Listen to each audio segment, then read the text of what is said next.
മാധ്യമജാലകത്തിൻ്റെ 309 എപ്പിസോഡിലേക്ക് എല്ലാവർക്കും സ്വാഗതം.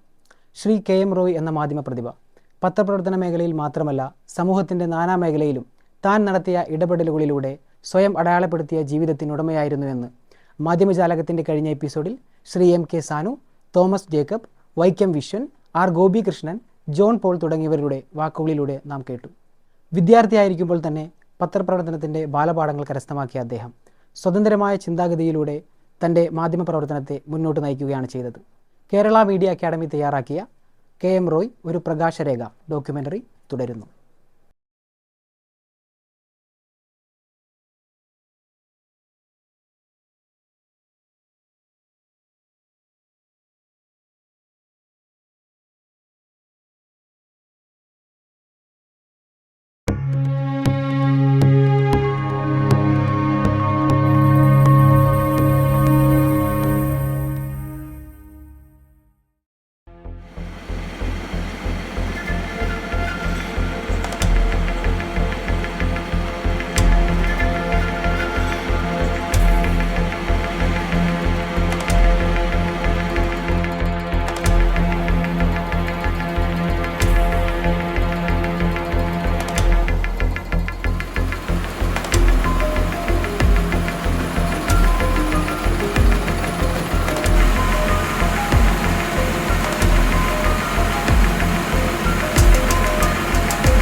പത്രപ്രവർത്തകരുടെ അവകാശങ്ങൾക്ക് വേണ്ടി എന്ന് പറഞ്ഞാൽ കൃത്യമായ ജോലി സ്ഥിരതയോ ശമ്പളമോ ഒന്നും ബഹുഭൂരിപക്ഷം വരുന്ന പത്ര സ്ഥാപനങ്ങളിലും ഉണ്ടായിരുന്നില്ല. മാതൃഭൂമി, മനോരമ പോലും അന്ന് അങ്ങനെ ഒരു ചിട്ടയോട് കൂടിയിട്ടുണ്ടായിരുന്നില്ല. മാതൃഭൂമിയിൽ മാത്രം എന്തെങ്കിലും ചിട്ട എന്ന് പറയാവുന്നതുണ്ടായിരുന്നുള്ളൂ. Wage board നടപ്പാക്കിയിരുന്നില്ല. അത്തരം കാര്യങ്ങൾ നടപ്പാക്കി കിട്ടുന്നതിനും ഒരു സംഘടനാ ബോധം, അവകാശബോധം ഇതൊക്കെ പത്രപ്രവർത്തകരിൽ ഉണ്ടാക്കുന്നതും റോയും അദ്ദേഹത്തിൻ്റെ സഹപ്രവർത്തകരായിരുന്ന അല്ലെങ്കിൽ അവരൊക്കെ സീനിയറായിരുന്ന സത്യവ്രതൻ, ടി വേണുഗോപാലൻ, മലപ്പുറം മൂസ അവരൊക്കെ പ്രധാനമായ പങ്ക് വഹിച്ചിട്ടുണ്ട്. ആ കൂട്ടത്തിൽ റോയിയുടെ പങ്ക് ഒട്ടും നിഷേധിക്കാവുന്ന ഒരു കാര്യമില്ല. ഒരു ട്രേഡ് യൂണിയൻ പ്രസ്ഥാനം എന്ന നിലയിൽ ഈ KWJ വളർത്തിക്കൊണ്ടുവന്നതിൽ ആദ്യത്തെ ഏറ്റവും വലിയ പങ്ക് വഹിച്ചത് ശ്രീ റോയാണ്. അത് പറയാതിരിക്കാൻ പറ്റില്ല. അതിന് ശേഷവും അതിന് മുമ്പും ഒരുപാട് പേര് വന്നെങ്കിൽ പോലും ആ റോയുടെ കാലഘട്ടത്തിൽ തുടങ്ങിയ ആ ട്രേഡ് യൂണിയൻ പ്രവർത്തനം അത് ഇങ്ങോട്ട് പിന്നീടുള്ള കാലങ്ങളിൽ എല്ലാവർക്കും ഒരു മാർഗരേഖയായി നിൽക്കുകയാണ്. കാരണം കേവലം പത്രസ്ഥാപനങ്ങളിൽ മാത്രം ഒതുങ്ങിയുന്ന പത്രപ്രവർത്തകരെ മുഖ്യധാര ട്രേഡ് യൂണിയൻ പ്രസ്ഥാനവുമായി ബന്ധപ്പെടുത്തുകയും ആ ബന്ധങ്ങൾ കൊണ്ട് പത്രപ്രവർത്തകർ ഒട്ടേറെ നേട്ടങ്ങളുണ്ടാക്കുവാൻ ശ്രീ MS മണിയും സുകുമാരൻ സാർ ഉൾപ്പെടെയുള്ള ആളുകളായിട്ട് വ്യക്തിപരമായി വളരെ ബന്ധമുണ്ടെങ്കിൽ പോലും ആ വ്യക്തിബന്ധങ്ങൾ ഒരിക്കൽ പോലും തൊഴിലാളികളുടെ സേവന വേതന വ്യവസ്ഥകൾ മെച്ചപ്പെടുത്താൻ ഒരിക്കലും തടസ്സമായിട്ടില്ല.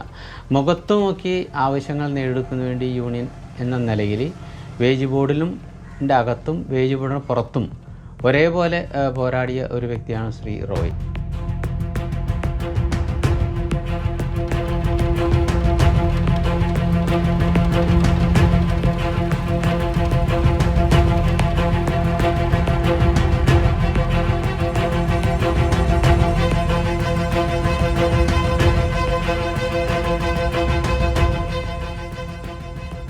ആയിരത്തി 1989 മുതൽ 96 വരെ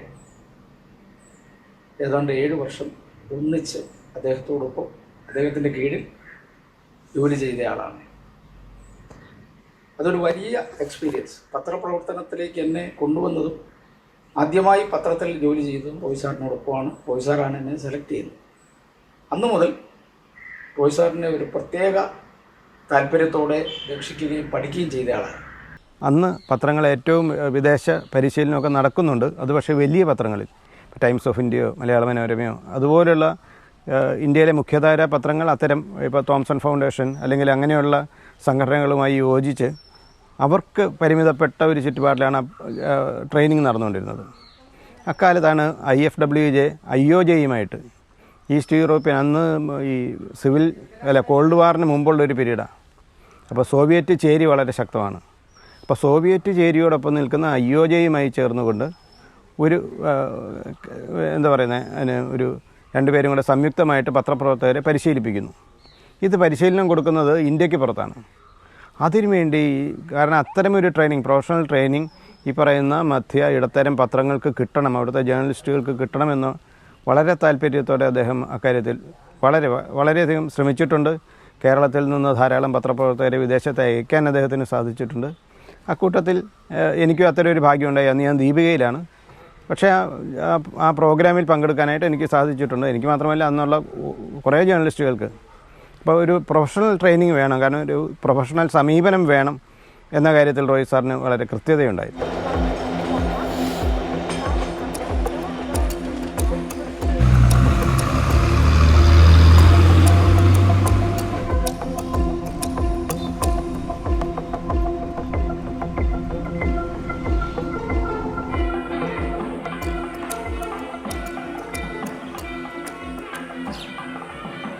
കോട്ടയത്ത് നമ്മുടെ റോയ് സാറ് നിറഞ്ഞു നിന്ന ഒരു കാലഘട്ടം. അപ്പോൾ എൻ്റെ ചെറുപ്പമാണ്.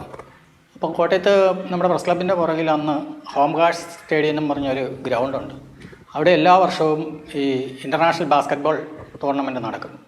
അപ്പം വലിയ വലിയ താരങ്ങളൊക്കെ വരും, വലിയ 7 അടി പൊക്കമുള്ള താരങ്ങളൊക്കെ വരും. അപ്പോൾ ആ ടൂർണമെൻറ്റിലൊക്കെ റോയ് സാറ് വളരെ വലിയൊരു സംഘാടകനായിരുന്നു. അപ്പം നിറഞ്ഞു നിൽക്കുന്ന കാണാം.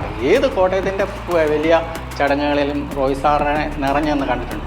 അന്ന് പക്ഷേ ഇത് കെ എം റോയ് ആണെന്നോ അങ്ങനെ ആണെന്നൊന്നും അറിയത്തില്ല. ഒരു ചെകുവര താടിയൊക്കെ വെച്ച് നല്ല മെലിഞ്ഞ ഒരു മനുഷ്യൻ. റോയിയുടെ പ്രത്യേകത, റോയ് സരസനായ ഒരു വ്യക്തിയായിരുന്നു.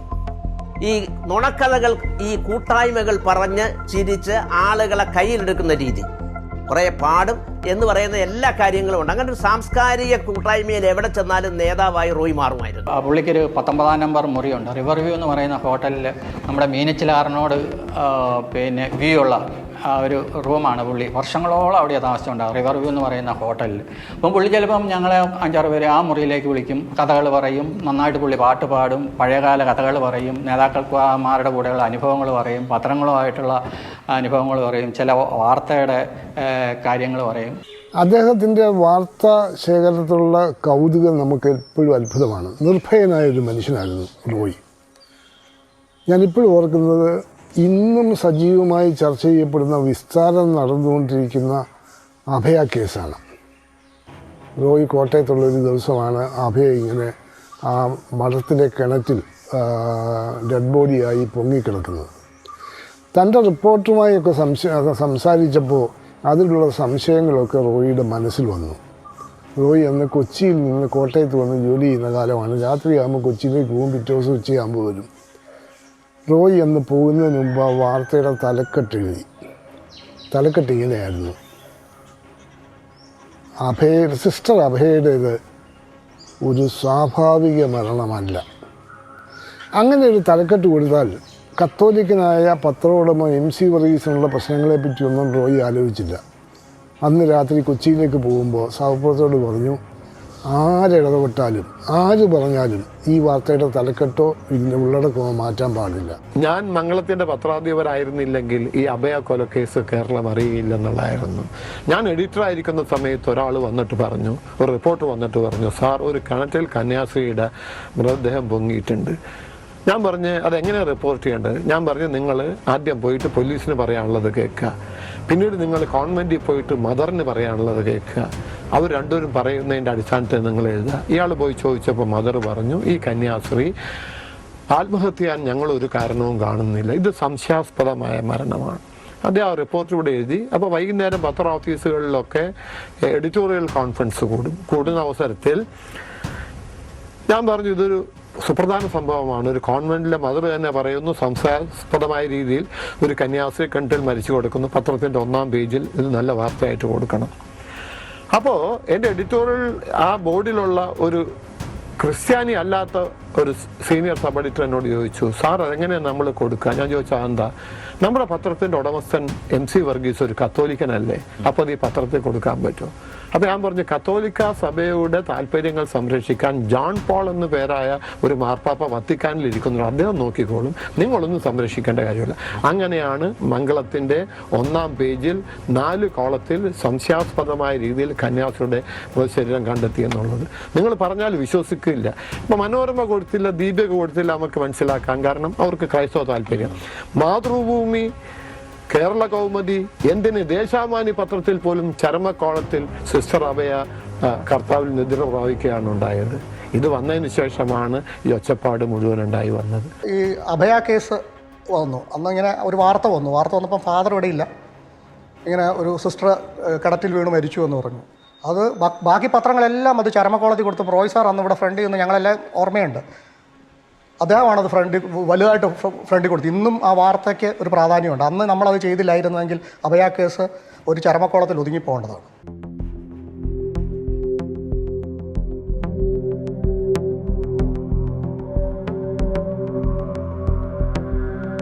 ഞാൻ ആദ്യമേ അദ്ദേഹത്തിൻ്റെ തുറന്ന മനസ്സോടെ പുതിയ ചൈനയിൽ എന്ന് പറയുന്ന പുസ്തകം അദ്ദേഹത്തിൻ്റെ ടിയാമിൻ സ്ക്വയർ അനുഭവങ്ങളുടെ ഒരു പുസ്തകം പ്രസിദ്ധീകരിച്ചു.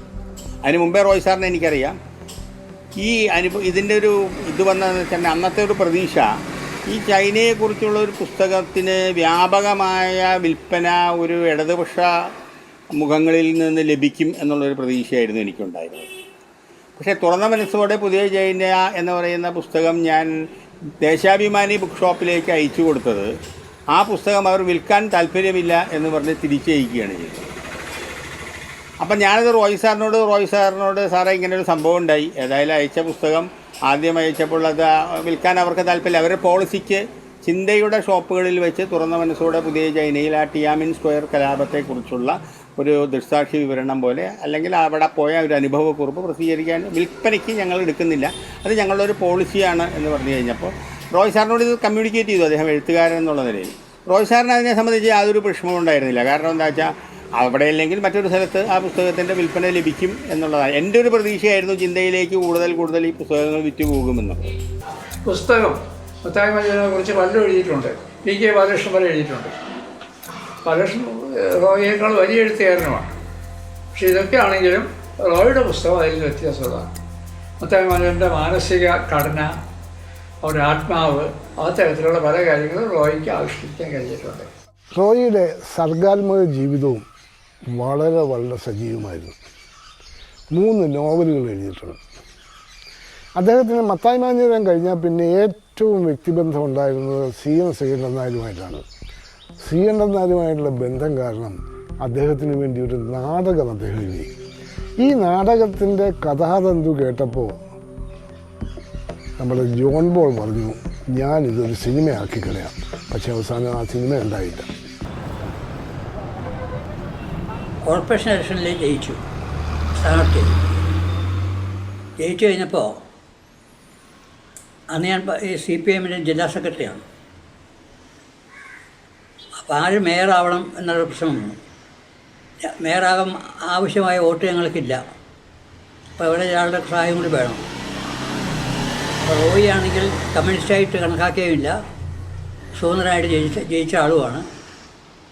അപ്പോൾ റോയി ആക്കി നന്നായിരിക്കും, പിന്നെ കഴിവുണ്ട്. ഞാൻ റോയിയുടെ അടുത്ത് പോയി സംസാരിക്കും. അപ്പോൾ റോയി പറഞ്ഞ് ആ പണിക്ക് ഞാനില്ല, എന്നെ നിങ്ങൾ അതിനു വേണ്ടി നിർബന്ധിക്കും വേണ്ട. ഞാൻ നിർബന്ധിച്ചു, അയാൾ കൂട്ടാക്കിയില്ല, ഞാനില്ല പണിക്കെന്ന് പറഞ്ഞു. ആ സ്ഥാനത്ത് വേറൊരാളാണെങ്കിൽ അത് ചാടി വീണ് അത് സ്വീകരിക്കും. ഒരു മേയർ ചെറിയ പദവിയല്ലല്ലോ. അദ്ദേഹത്തെ സംബന്ധിച്ചിടത്തോളം പലപ്പോഴും അദ്ദേഹം എറണാകുളത്ത് ഒരു സ്ഥാനാർത്ഥിയാകുമെന്നും എറണാകുളത്ത് നിന്ന് ജയിക്കുമെന്നും നല്ല വിശ്വാസമുള്ള ഒരു ഇടതുപക്ഷ പ്രവർത്തകനായിരുന്നു ഞാൻ. ഇടതുപക്ഷ മുന്നണിയുടെ അന്നത്തെ EMS-ഉം AKG ഒക്കെയുള്ള കാലത്ത് അതിൻ്റെ മുൻനിരയിലുള്ള ആള് എന്നുള്ള നിലയിൽ റോയിയെ തന്നെ അതിനു വേണ്ടിയിട്ട് പലപ്പോഴും അത്തരം വേദികളിൽ സഖാവ് ബാലാനന്ദനോട് ഉൾപ്പെടെ നിർദ്ദേശിക്കുവാൻ എനിക്ക് അവസരം കിട്ടിയിട്ടുണ്ട്. അത് 2 കാരണങ്ങളാൽ അത് നടക്കാതെ പോയി. ഒന്ന്, റോയി വ്യക്തിപരമായി അത്തരം ഒരാവശ്യത്തിന് വേണ്ടി മുന്നോട്ട് വന്ന് അത് ചോദിച്ചു വാങ്ങുന്ന ആളായിരുന്നില്ല. 2, പാർട്ടി നേതാക്കന്മാർക്ക് റോയി അവരുടെ നിയന്ത്രണത്തിൽ ഒതുങ്ങും എന്നുള്ള വിശ്വാസം ഉണ്ടായിരുന്നില്ല. വ്യക്തിപരമായി അദ്ദേഹത്തിന് അഭിപ്രായങ്ങളുണ്ടായിരുന്നു. ആ അഭിപ്രായങ്ങൾ വെച്ച് മാറാൻ, അടിയറ വെക്കാൻ അദ്ദേഹം തയ്യാറായിരുന്നു. അത് 1997 അന്നത്തെ LDF MP എറണാകുളത്തെ ശ്രീ സേവർ അറയ്ക്കൽ പെട്ടെന്ന് മരിക്കുന്നു. തുടർന്ന് വന്ന ഉപതെരഞ്ഞെടുപ്പിൽ LDF ഒരു സ്ഥാനാർത്ഥിയെ അന്വേഷിച്ചുകൊണ്ടിരിക്കുന്ന സമയമായിരുന്നു. ആരായിരിക്കും സ്ഥാനാർത്ഥി എന്ന കാര്യത്തിൽ പാർട്ടിക്കും വ്യക്തതയില്ല, പത്രങ്ങൾക്കും വ്യക്തതയില്ല, എല്ലാവരും അങ്ങനെ പലതരത്തിലുള്ള ഊഹാപോഹങ്ങൾ ഏർപ്പെടുന്ന കാലമാണ്. അന്ന് പലരും മനസ്സിൽ കരുതിയ ഒരു പേര് KM റോയ് എന്നുള്ളതായിരുന്നു. പത്രങ്ങളിലൊക്കെ KM റോയുടെ പേര് വരികയും ചെയ്തു. എല്ലാവരും കരുതി റോയ് ആയിരിക്കും സ്ഥാനാർത്ഥി എന്നുള്ളത്. പക്ഷെ റോയ് വലിയ താല്പര്യം കാണിച്ചില്ല എന്നാണ് ഞാൻ മനസ്സിലാക്കുന്നത്. ഏതായാലും എല്ലാവരും പിന്മാറിയ അവസ്ഥയിൽ അന്നത്തെ തെരഞ്ഞെടുപ്പിൽ പത്രങ്ങളിൽ വന്ന പേരുകൾ KM റോയ് മുതൽ യേശുദാസ് വരെ ഉള്ള പേരുകൾ വാർത്തകളിൽ വന്നിരുന്നു. എറണാകുളത്തെ സ്ഥാനാർത്ഥിയാകും എന്ന് പറഞ്ഞത്. പക്ഷെ ഒരു സ്ഥാനാർത്ഥിയായത് ഞാനായിരുന്നു. ഞാനതിൻ്റെ തെരഞ്ഞെടുപ്പിൽ ജയിക്കുകയും ചെയ്തു.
പത്രപ്രവർത്തകൻ എന്നതിലുപരി സാമൂഹികമായ കടമ നിർവഹിക്കണമെന്ന വ്യഗ്രതയോടെയാണ് KM റോയ് പ്രവർത്തിച്ചത്. പരിഭവങ്ങളും എതിർപ്പുകളും കണക്കിലെടുക്കാതെ ശക്തമായ വിമർശനങ്ങളും ഇടപെടലുകളും അദ്ദേഹം നടത്തി. മാധ്യമരംഗത്തെ സംസ്ഥാന സർക്കാരിന്റെ പരമോന്നത ബഹുമതിയായ സ്വദേശാഭിമാനി കേസരി പുരസ്കാരം KM റോയ്ക്ക് സമർപ്പിച്ച് സംസാരിക്കുകയായിരുന്നു മുഖ്യമന്ത്രി. ഏതായാലും അദ്ദേഹത്തിന്റെ പ്രവർത്തനങ്ങളെ സമൂഹം മാനിക്കുന്നു, അംഗീകരിക്കുന്നു എന്നുള്ളത് എൻ്റെ വ്യക്തമായ സൂചനയാണ്. ഇതുപോലുള്ള ആദരവുകളും ഇതുപോലുള്ള അവാർഡുകളും KM റോയ് നടത്തിയ മാധ്യമപ്രവർത്തനം ഇന്നത്തെ തലമുറയ്ക്ക് മാതൃകയാണെന്നും മുഖ്യമന്ത്രി പറഞ്ഞു.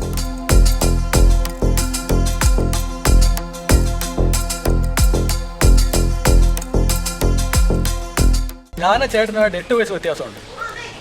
അപ്പോൾ സാധാരണ രീതിയിൽ അവിടെയൊക്കെയാണ് റോയ് ചേട്ടന് ജീവിച്ചിരിക്കുന്ന കൂട്ടുകാരും മരിച്ചു വന്നിട്ടുള്ളവർ അവരെ കളിക്കാനൊക്കെ ഒത്തിരി പറമ്പുള്ള വീടായിരുന്നു. അപ്പം ഞാനിപ്പോൾ അതിനകത്ത് അത് ചേർക്കില്ല, കാരണം ഞാൻ മൈനറാണ്. അടിച്ചോടിച്ചു വിടും. പിന്നെ എല്ലാ സമരങ്ങൾ നടത്തുമ്പോൾ മുൻപന്തിലുണ്ട്. അപ്പോൾ എനിക്കിന്ന് പേടിയാണ് സമരം കാണുമ്പോഴേ. കാലത്തമാർ എപ്പോഴും സമരമില്ലല്ലോ, പോലീസിനെ കാണുമ്പോൾ ആ പേടിയാണ്. പക്ഷേ കക്ഷി അതിനകത്ത് എല്ലാം ഉൾപ്പെട്ടുകൊണ്ട് എല്ലാത്തിനും മുൻപന്തി ചാടിക്കയറി ഇറങ്ങിയിരുന്നു. അതുകൊണ്ട് എനിക്ക് ഇഷ്ടമായിരുന്നു റോയ് ചേട്ടന്. കാരണം എല്ലാ കാര്യങ്ങളിലും വീട്ടിലുള്ള കാര്യം കൂടുതൽ ശ്രദ്ധ പുറത്തുള്ള കാര്യങ്ങൾക്ക് വേണ്ടിയിട്ടായിരുന്നു. റോയ് സാറ് ഞങ്ങളുടെയൊക്കെ ഒരു കുടുംബ സദസ്സിൽ എപ്പോഴും ഒരു സാന്നിധ്യമാണ്. പിന്നെ കൂടാതെ അന്നത്തെ പത്രക്കാർ, വളരെ കുറച്ച് പത്രക്കാർ മാത്രം കൊച്ചിയിലുള്ളൊരു സമയം എല്ലാവരും തമ്മിൽ, കുടുംബങ്ങൾ തമ്മിൽ ബന്ധമുണ്ടായിരുന്നു. വീടുകളിൽ വരും, ഫംഗ്ഷനുകൾക്ക് വരും. റോയ് സാറിൻ്റെയൊക്കെ ഒരു സാന്നിധ്യം എന്ന് പറയുന്നത് ഞങ്ങളെല്ലാവരും ഭയങ്കര ഇഷ്ടപ്പെട്ടിരുന്നതാണ്. അദ്ദേഹത്തിൻ്റെ ഒരു ധൈര്യം എന്ന് പറഞ്ഞിട്ടുണ്ടെങ്കിൽ ഈ പറയുന്ന ആർക്കെതിരെയും ഒരു തെറ്റ് കണ്ടിട്ടുണ്ടെങ്കിൽ ചൂണ്ടിക്കാണിക്കാനുള്ള അദ്ദേഹത്തിൻ്റെ ധൈര്യം, അത് എനിക്ക് വളരെ എന്നിൽ സ്വാധീനം ഉണ്ടാക്കിയൊരു സംഭവമാണ്. പിന്നെ ഒരു കാര്യങ്ങൾ നേരോടെ ചെയ്യണം എന്നുള്ളത്. ഒരു അഴിമതിയോ തട്ടിപ്പോ ഒന്നുമില്ലാതെ ഒരു ജീവിതത്തിലൊരു സമ്പാദ്യം പോലും ഒരാളെ പറ്റിച്ചോ അല്ലെങ്കിൽ നമ്മൾ ഒരു ഞാൻ പ്രൊഫഷണൽ വന്നപ്പോൾ എന്നോട് പറഞ്ഞിട്ടുണ്ട്, ഒരു അഡ്വക്കേറ്റ് എന്നുള്ള നിലയ്ക്ക് വരുമ്പോഴും ഒരിക്കലും വരുന്ന കക്ഷികളെ കൊല്ലരുത്, ആളുകളോട് മിതമായിട്ടുള്ള ഫീസൊക്കെ വാങ്ങിച്ച് നടത്തുക, കാശിൻ്റെ അതിൻ്റെയൊക്കെ വഴിക്ക് വന്നോളൂ എന്ന് പറഞ്ഞിട്ടുണ്ട്. അപ്പം എന്നും നേരിൻ്റെ വഴിയെ സഞ്ചരിക്കാൻ ആഗ്രഹിച്ചിരുന്ന ഒരു വ്യക്തിയാണ്. അതാണ് എന്നെ ഏറ്റവും കൂടുതൽ സ്വാധീനിച്ചിട്ടുള്ളത്. റാം മനോഹർ ലോഹിയ നയിച്ച സോഷ്യലിസ്റ്റ് ചിന്താഗതിക്കാരനായിരുന്നു റോയ് സാർ. ഒരുപക്ഷെ അദ്ദേഹം ജീവിതത്തിൽ സ്വീകരിച്ചൊരു വ്രതവും ഈ സോഷ്യലിസ്റ്റ് പാത തന്നെയായിരുന്നു. അത് പലപ്പോഴും അദ്ദേഹത്തിൻ്റെ ജേർണലിസത്തിന് ഗുണം ചെയ്തിട്ടുണ്ട്, അല്ലെങ്കിൽ അദ്ദേഹത്തോടൊപ്പം നിന്ന ജേർണലിസ്റ്റുകൾക്കും വേറൊരു ഉൾക്കാഴ്ച കിട്ടാനായിട്ട് സഹായിച്ചിട്ടുണ്ട്. 1-2 ഉദാഹരണം പറയാനുള്ളത്, അടിയന്തരാവസ്ഥ ഇത്ര ശക്തമായിട്ട് എതിർത്ത ഒരു ജേർണലിസ്റ്റ് നമ്മുടെ ജേർണലിസ്റ്റ് സമൂഹത്തിൽ ശക്തമായിട്ട് എല്ലാ കാലവും അടിയന്തരാവസ്ഥക്കെതിരെ നിലപാടെടുത്തു. ഞാനൊരു സജീവമായ രാഷ്ട്രീയമില്ലാത്ത ആളാണെങ്കിലും അടിയന്തരാവസ്ഥയിൽ 2 തവണ അറസ്റ്റ് ചെയ്യപ്പെട്ടിട്ടില്ല.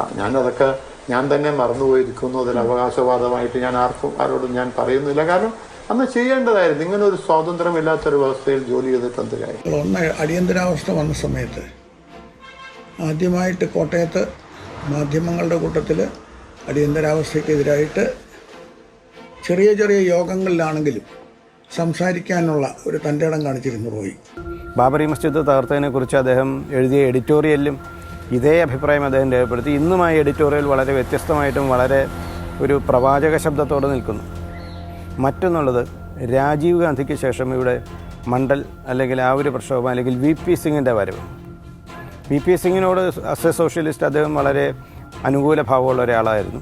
രാജീവ് ഗാന്ധിയോട് ഇന്ദിരയുടെ മകൻ എന്നുള്ള നിലയ്ക്കുള്ള എതിർപ്പ് ഉണ്ടായിരുന്നെങ്കിലും VP സിംഗ് വരുന്നതിൻ്റെ പോസിറ്റീവ്നെസ് എന്താണ് എന്ന് അദ്ദേഹം പറഞ്ഞത്, ഒരു ഡിനാസ്റ്റി റൂളിന് പകരം ഒരു ജനാധിപത്യ ക്രമത്തിൽ ഒരു പരീക്ഷണത്തിലൂടെ വരുന്നു. ഇത് ജനത പണ്ട് നടത്തിയ പരീക്ഷണം പോലെയല്ല, കുറേയും കൂടി ശക്തമാകും. കോൺഗ്രസ് മിക്കവാറും ഇതോടുകൂടി കോൺഗ്രസിൻ്റെ പ്രതാപം അവസാനിക്കും. തുടർന്ന് വരാൻ പോകുന്ന എന്താണ് എന്ന് നമുക്ക് ഇപ്പോൾ പറയാൻ ഒക്കില്ല. ഏതായാലും ഇത് ഒരു വഴിത്തിരിവാണ് എന്ന് പറയും. അദ്ദേഹം ഈ ഒരു പച്ച മനുഷ്യനാണ്. ആർക്കും ഒരു തുറന്ന പുസ്തകം പോലെ ഇദ്ദേഹത്തിന് ഏത് സമയത്തും സമീപിക്കാം. ഏത് വിഷയമായിട്ട് ചെന്നാലും അവിടെ ഒരു പരിഹാരം ഉണ്ടാകും KM റോയിയുടെ അടുത്ത്. വസ്തുനിഷ്ഠമായി മാത്രം കാര്യങ്ങൾ പറയുകയും ഓരോ കാര്യങ്ങളിൽ അതിൻ്റെ നിജസ്ഥിതി തീരുമാനിക്കുകയും ചെയ്യുന്നതിനകത്ത് അദ്ദേഹത്തിനുള്ളൊരു പ്രത്യേകതയാണ്. മുൻവിധി എന്ന് പറയുന്നതില്ലാതെ ഓരോ കാര്യങ്ങളും യുക്തിപൂർവ്വം സമർത്ഥിക്കാൻ പാടില്ലെങ്കിൽ അദ്ദേഹം പറയാറില്ലായിരുന്നു. അതാണ് എന്നെ വളരെ ഇതായിട്ട് ചെയ്തത്. വാസ്തവത്തിൽ റോയ് എനിക്ക് ഒരു പത്രപ്രവർത്തക രംഗത്തുകൂടിയുള്ള ഒരു സുഹൃത്ത് ബന്ധത്തെക്കാളും കൂടുതൽ വ്യക്തിപരമായ വളരെ അടുപ്പമായിരുന്നു. ഞങ്ങളുടെ മൈൻഡ് സെറ്റ് ഏകദേശം ഒരുപോലെയായിരുന്നു. മൈൻഡ് സെറ്റ് 60 തൊട്ട് 89 ശേഷം ഇന്ന് വരെ ഇടയ്ക്ക് ഞാൻ പോയി കാണുമ്പോഴും എൻ്റെ അടുത്ത് ഏതെങ്കിലും ഒരു വ്യക്തിയെ പറ്റിയിട്ട് എന്തെങ്കിലും നെഗറ്റീവായിട്ട് റോയ് പറഞ്ഞിട്ടില്ലാണ്. അതൊരു അത്ഭുതകരമായ കാര്യമാണ്. അതും ഒരു ജേർണലിസ്റ്റ്. പക്ഷെ എൻ്റെ മനസ്സിലിപ്പോഴും ഒരു പ്രതിഭാശാലിയായ വ്യക്തിയാണ് കാണുന്നത്. വായിച്ചാൽ അറിവ് മാത്രമല്ല, എഴുതാനുള്ള കഴിവും പറയാനുള്ള കഴിവും അത് റോയുടെ ഒരു സമ്പാദ്യമായിരുന്നു എൻ്റെ വിശ്വാസം അന്നും ഇന്നും. ഈ നഗരത്തിൻ്റെ വളർച്ചയുടെ ഓരോ ഘട്ടങ്ങളും ശ്രദ്ധിക്കുന്ന സൂക്ഷ്മമായ ഒരു ജാഗ്രത ഞാൻ കടം വാങ്ങിയത് റോയിയെ കണ്ട് റോയിൽ നിന്നാണ്. പലപ്പോഴും പഴങ്കാല പെരുമകളെക്കുറിച്ചുള്ള കഥകളും സംശയങ്ങളും ഞങ്ങൾ അങ്ങോട്ടും ഇങ്ങോട്ടും പറഞ്ഞ് നിവർത്തി തേടാറുണ്ട്. എന്തിൻ്റെയും സൂക്ഷ്മതലങ്ങളും അതിൻ്റെ പിന്നാമ്പുറങ്ങളിലേക്കും കടന്നു ചെല്ലുന്ന മനസ്സിൻ്റെ ഒരു അന്വേഷണ വ്യഗ്രത മാധ്യമരംഗത്തായാലും സാമൂഹ്യ രംഗത്തായാലും ജീവിതത്തിൻ്റെ ഏത് തലയിലായാലും റോയിയുടെ അനന്യമായ സവിശേഷതയായിട്ടാണ് ഞാൻ കണ്ടിട്ടുള്ളത്. നീ മധുപകരു മലർച്ചൊരിയും അനുരാഗ പൗർണമിയേ, നീ മധുപകരു മലർച്ചൊരിയും അനുരാഗ പൗർണമിയേ, നീ മായല്ലേ മറയല്ലേ നീലനിലാവൊളിയേ, നീ മധുപകരു മലർച്ചൊരിയും അനുരാഗ പൗർണമിയേ. അവസാനം ഭൂമിയിൽ നമ്മുടെ കാലശേഷം വിലയിരുത്തപ്പെടുന്നത് ഒരു നല്ല മനുഷ്യനായിരുന്നു എന്നുള്ളതാണ്. നല്ല മനുഷ്യനായിരുന്നു എന്ന് പറഞ്ഞാൽ ഞാൻ പൂർണ്ണ സംതൃപ്തനാണ്.